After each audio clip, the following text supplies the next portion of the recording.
మన దేశంలో ఎమర్జెన్సీ విధించి బుధవారం నాటికి 50 ఏళ్లు పూర్తయింది. ఈ సందర్భంగా ప్రధాని నరేంద్ర మోడీ నాటి ఎమర్జెన్సీ రోజులను గుర్తు చేసుకున్నారు.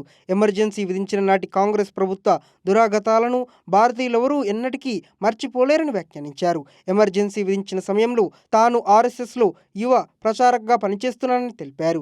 ఎమర్జెన్సీకి వ్యతిరేకంగా చేపట్టిన ఉద్యమం తనకు ఎన్నో పాఠాలు నేర్పించిందని వివరించారు.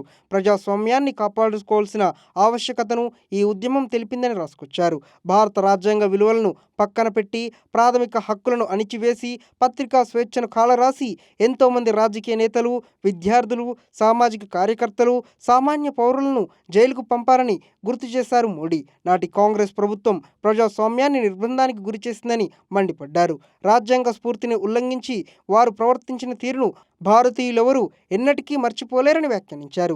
ఎమర్జెన్సీ రోజుల్లో తన అనుభవాలను వివరించేందుకు ది ఎమర్జెన్సీ డైరీస్ పేరుతో ఈ పుస్తకాన్ని తీసుకొస్తున్నట్లు ప్రధాని ప్రకటించారు.